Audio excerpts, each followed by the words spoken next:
Hello singers, welcome to episode 2, and today we're talking about the amazing nasal resonance. Such an important topic. I can't wait to cover this one and get this out to you once and for all, and also stay till the end of the episode because we'll be doing our inspirational thought, and it's a great one today. It's on success versus happiness.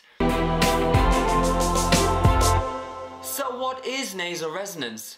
Well, let me just demo for you what it sounds like if I just speak to you with a bit of nasal resonance.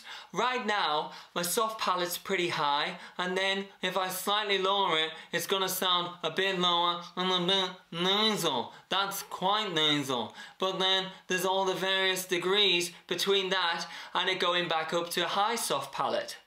The soft palate's really going to act as that port. If it's high, the air and the sound comes out the mouth. If it's lower, then the air comes through the nasal cavity and out the nose. But of course, there's everything in between. It's not black and white.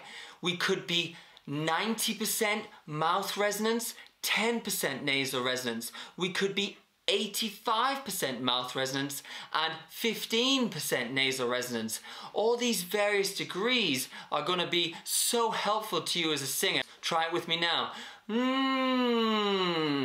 That's it.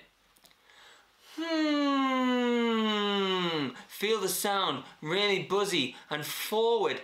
Really that forward placement that the Italians were talking about for so long. Mask placement. Place it further forward. It's really going to come from this nasal resonance here. First of all, nasal resonance is going to increase vocal flexibility. Basically, when we lengthen the vocal tract so much with this nasal resonance, we've got so much more added space through that journey of the nasal cavity. This creates so much flexibility in the voice. It creates decompression on the vocal folds so they're less tight. They're more looser and flexible, perfect for those high notes. And in fact, the nasal resonance generally wants to increase slightly as you go higher through the range. That's really going to help you out. So many times singers are wanting more space, more freedom, and yet they've got the soft palate lifted. So they've blocked off this entire cavity of space, which will really add so much freedom, ease, and flexibility into your sound. I mean, just do this for me now. Ah, ah, out the mouth, and then go, Which one feels lighter? Of course, it's the nasal resonance. So what we want to do is we want to incorporate a bit of this into our singing. Remember, the things that incorporate nasal resonance are M, M, N, N, and NG as in the end of sing. Sing. All those are 100% nasal. So of course, this is why humming is a fantastic warm-up, and it's so much easier than just singing out the mouth because there's less pressure on the voice. The trick is that we don't just want to hum and then go to singing straight out the mouth, but we want to use a bit of that nasal resonance. The trick is here that it's not going to sound nasal. Nasal sounds come from so many other things like twang, high larynx, tight chords, wide embouchure. We'll get into all that later, but just know that a bit of nasal resonance won't make you sound nasal. This is the real key here that I want you to come away with. A bit of that nasal resonance will just make things so much easier for you, and you absolutely should use that nasal resonance. Think about speech level singing. It's a really cool technique in America, and it's been used by Stevie Wonder, Michael Bolton, Michael Jackson, Seth Riggs. What a fantastic guy, what he's done for the vocal world. But of course, some of his favorite exercises were mum, mum, mum. Going from 100% nasal, mum, mum, mum. Literally slowly creeping out into the mouth, but then reinforcing that nasal resonance all the time. And also he quite liked nay, nay, nay. So did one of my mentors, Brett Manning. And of course he uses that. And why does he use it for high notes? Because it's reinstalling that nasal resonance every time. Nay, So it's training that soft palate to come down as you sing higher through the range.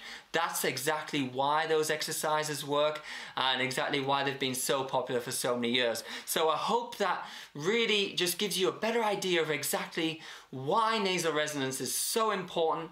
And if you're ever in doubt about the nasal resonance, literally just listen to the best singers in the world, whether it be David Phelps, Ariana Grande, Stevie Wonder, whoever you like. Just look at the list of people who've gone through speech level singing, which has taught all those singers to install that nasal resonance. It's in really every single exercise for high notes in speech level singing. Look at the list. Michael, Bolton, everyone. You can hear it in their voice. Also Celine Dion, because she's French or French Canadian, she has that nasal resonance already installed in her accent, so it's there all the time. So if you're ever in doubt, do listen to the best singers in the world. Where would Celine Dion, David Phelps, Ariana Grande, Stevie Wonder, Michael Bolton, where would they all be without their nasal resonance? And most people couldn't hear it in their voice, but I can definitely hear it's there. So what you really want to do is start with nasal resonance, 100% nasal, just like the mum exercise, something similar to that. Starts off with the easiest starting point first, and then we'll drag in the weight of that mouth resonance. That's always the best way to do it. Let's do that in slow motion to help you. All nasal resonance, and then me slightly lifting the soft palate very slowly so that some of that power is coming from the out the mouth resonance.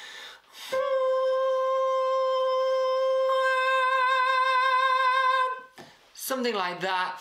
I'm just slightly lifting that soft palate and bringing in that mouth resonance, but of course coming from flexibility the whole time.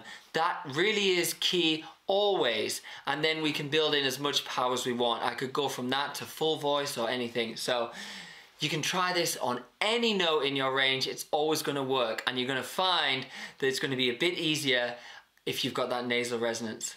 So the inspirational thought for the day is one that I'm really passionate about, and it's success versus happiness, and how these two we might think are definitely combined, but really they're not necessarily combined. So have you ever heard the story, I'll be happy when? I'll be happy when I get into drama school, then I'll be happy. Or do you know what? When I get that agent or that first tour, then I'll be happy. But of course then that's never quite enough. Maybe after that tour, I just need that West End gig, that West End credit, then I'll be happy. And of course then, I just need that lead role in the West End, then I'll be happy. And then of course, it goes to TV and film, and it's never ending. Before we go on, let me say there's nothing wrong with going for success, and I do strive for this for my clients. But you've got to understand that if you want to be happy, you can't let that be dependent upon your success, okay? Your success can't be the factor of your happiness. This really goes into conditional versus unconditional happiness, which is a very deep topic that I might cover in the future. But basically, that external factors like your success aren't dictating your happiness, because happiness really is a mindset. It's really something that comes from within, not down to external factors. But anyway, notice that nothing's ever quite good enough. And this is because our mind is always looking for new things. There's an amazing thing called hedonic adaptation. Some people call it the hedonic treadmill, which is basically when we've accomplished a goal, we will go back to a relatively similar state of happiness, which is why if you get the flash car, then day one it feels amazing, but then week 2, week 3, week 4, it's the same old thing, and it's never ending. We're always chasing more. Success can be a drug, it can be addictive, and you can be high and happy when you've got that success, and you can feel low when you haven't got that success. But true happiness is being at a nice, really good base level that's totally independent of these external factors.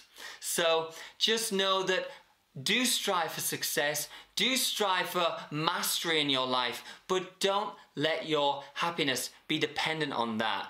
Become really internally grounded and happy no matter what's happening.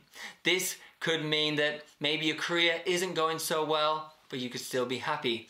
Maybe I don't sell any of my vocal warm-up courses, but I'll still be happy. You know, it's really that mindset that is the key rather than relying on these external factors. And some books that I'd recommend on this, one for when we were talking about the mind always chasing new things and never being satisfied.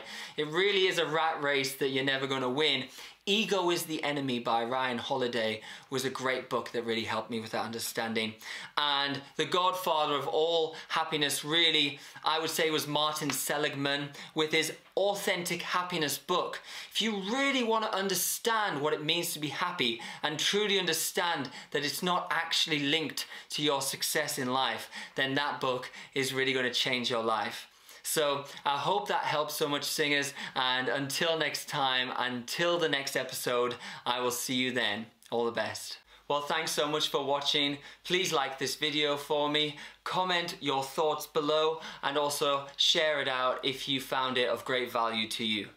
You can also check out my website, ChristopherDavidMitchell.com. There'll be a link down below, and there you can find my free ebook, as well as blogs, as well as my course, the Exceptional Vocal Warm-Up course that you can have for yourself. And do stick with me here for more future episodes. We're just starting here on the vocal journey. There's so much I want to cover, so stick with me here for more episodes in the future.